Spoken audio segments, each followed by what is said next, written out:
আচ্ছা, এখনকার টপিক হচ্ছে আমাদের ক্লাস রিলেশনশিপ।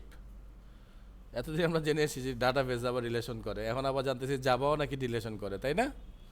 তো সেটা আবার কেমন ধরনের কি একটু চলেন আমরা একটু জানি। তো বলছি to design classes you need to explore the relationship among classes. এই ক্লাসগুলোর মধ্যেই আপনাকে যেটা করতে হবে, রিলেশনশিপটাকে আগে বুঝতে হবে। রিলেশনশিপটা যদি প্রপারলি না বোঝেন আপনার ক্লাস ডিজাইন করতে মানে পারবেনই না, এক কথা যেটা। তা the common relationship among classes আর অ্যাসোসিয়েশন, এগ্রিগেশন অ্যান্ড কম্পোজিশন। আচ্ছা সরি, অ্যান্ড একটা আমি আগে বলে ফেলছি, আরেকটা আছে, যাই হোক, সেটা হচ্ছে ইনহেরিটেন্স। ওকে, আমি আবারও রিপিট করছি, association, aggregation, composition and inheritance. তাহলে এবার আমরা একটু ডিটেলসে জানি এগুলো কি। তো বলছে association, association is general binary relationship that describe an activity between two classes. তো অ্যাসোসিয়েশন যেটা হয় সচরাচর দুইটা ক্লাসের মধ্যে হয়, যেহেতু বাইনারি শব্দটাকে ইউজ করছে ইট মিনস দুইটা, কারণ বাইনারি সংখ্যা কয়টা, 0 আর 1। সো এখানে রিলেশনটা এরকম বলছে দুইটা ক্লাসের মধ্যেই তাদের রিলেশনটাও সীমাবদ্ধ থাকবে।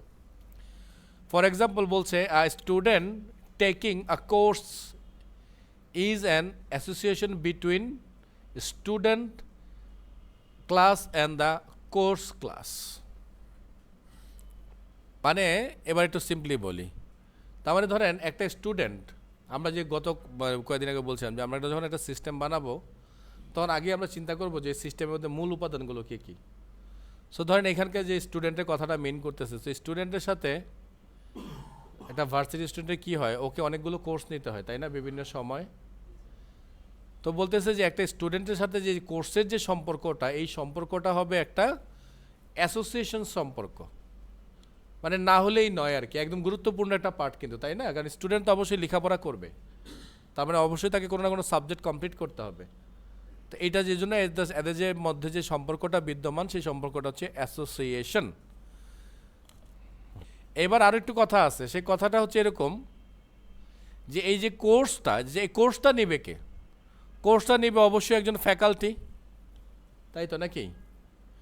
তাইলে এইখানে যেটা হচ্ছে গিয়ে বলতেছে the faculty member teaching a course in association between faculty and courses.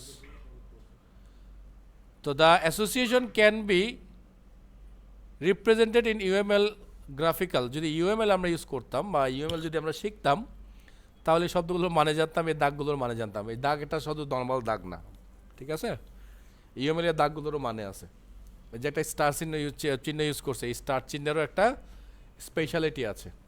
আচ্ছা, কি বলতেছে এবার সেটা শুনেন। বলতেছে স্টুডেন্ট, আর এখানে লিখতেছে স্টার।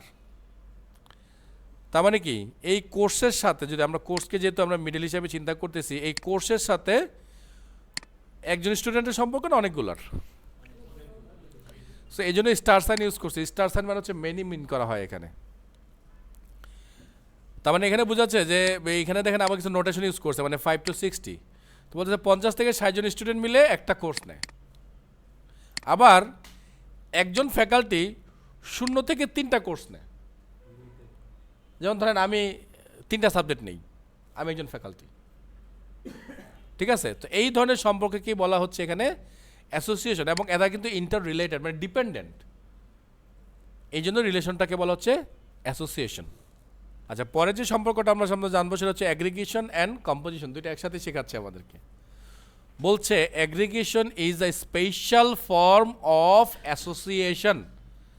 তাহলে আপনি বলতে পারেন যে অ্যাগ্রিগেশন কাইন্ড অফ এক ধরনের association that represent an ownership relationship between two object. Aggregation যেটা বাড়তি করে সেটা হচ্ছে গিয়ে ওনারশিপ মিন করে। যেমন বলতে পারি আই হ্যাভ আ বোতল, তার মানে এই বোতলের মালিক আমি, তার মানে আমার সাথে যে বোতলের সম্পর্ক, দিস ইজ অ্যাগ্রিগেশন। ওকে, আচ্ছা আরেকটু বলছে, আমরা একটু দেখি। বলছে aggregation model has a relationship. তার মানে অ্যাগ্রিগেশন মডেলটা যেটা করে যে হ্যাজ এ রিলেশনশিপ মেনটেন করে। যেমন the owner object is called aggregating object and its call and it is called an aggregating class. আচ্ছা, আমি সরাসরি একটা চিত্র দিয়ে আপনাদেরকে বোঝাই, কারণ এই কথাগুলো আপনাদের মাথার উপর দিয়ে বাউন্স করবে। দেখেন, একটা স্টুডেন্ট, আর এখানে একটা নেম, আর এখানে একটা অ্যাড্রেস। আচ্ছা বলেন তো, একটা এই স্টুডেন্টের সাথে অ্যাড্রেসের সম্পর্কটা কেমন? আচ্ছা, যদি একটু সহজভাবে বোঝার চেষ্টা করি তাহলে হচ্ছে গিয়ে আপনারা অনেকে হয়তো বা বলছেন কথাগুলো মিল আছে। সো যেমন একটা স্টুডেন্টের যে নামটা কিন্তু সে ওন করে, মানে নামটা তো আমার নিজের, হ্যাঁ হোক না এই নামটা অন্য কারো থাকতেই পারে, সমস্যা কি, কিন্তু এই নামটা তো আমার জন্য বরাদ্দ, মানে আমার নিজের নাম, তাই না? আর যেমন স্টুডেন্টের মানে একটা অ্যাড্রেসের মধ্যে ধরেন অনেকগুলো স্টুডেন্ট থাকতেই পারে, অসহায় কিছু না, কিন্তু এইটাও তার একটা মানে ওনারশিপ মিন করে, কিন্তু এইটাতে ওনারশিপটা তার স্ট্রং ওনারশিপ মিন করে, আর এইটাতে তার ওনারশিপটা অপেক্ষাকৃত একটু কম। ঠিক আছে? তো যেহেতু অপেক্ষাকৃত একটু কম, এই জন্য এটাকে বলা হচ্ছে কম্পোজিশন, আর যেটা অপেক্ষাকৃত বেশি সেটাকে বলা হচ্ছে অ্যাগ্রিগেশন। যেমন আমরা যদি একটু দেখি, দেখেন এখানে বলা হচ্ছে then an object can be owned by several others aggregation object, মানে অন্য অনেকগুলো অ্যাগ্রিগেশন তার থাকতে পারে একটা অবজেক্টেরই। If an object is exclusively owned by an aggregating object, the relationship between object and aggregating object refers to composition, যেটা হচ্ছে আমি বললাম যে স্ট্রং রিলেশনশিপ যেটার, সরি সেটা হচ্ছে কম্পোজিশন, দুঃখিত, সেটা সরি হ্যাঁ, সেটা হচ্ছে কম্পোজিশন। আর যেটা যেমন এই যে বললাম অ্যাড্রেস, এইটাও সে ওন করে, বাট এইটা অনেকের সাথে শেয়ারেবল। যেমন ঢাকাতে আমরা সবাই থাকি, সো ঢাকাটা সবার জন্য আমাদের শেয়ারেবল, তো যার কারণে এইটাও সে ওন করে, কিন্তু যেহেতু শেয়ারেবল বা অনেকগুলো আছে এই জন্য এটাকে আমরা বলছি অ্যাগ্রিগেশন। সো এই যে চিহ্নটা দেখেন ডায়মন্ড চিহ্ন, কিন্তু ভিতরটা যদি এরকম ব্ল্যাক কালার থাকে তো এটা হবে কম্পোজিশন চিহ্ন বা আইকন। আর এই চিহ্নটাই যখন থাকবে কিন্তু মাঝখানে এরকম ফাঁকা থাকবে, তখন সেটা হয়ে যাবে অ্যাগ্রিগেশন সাইন। ওকে।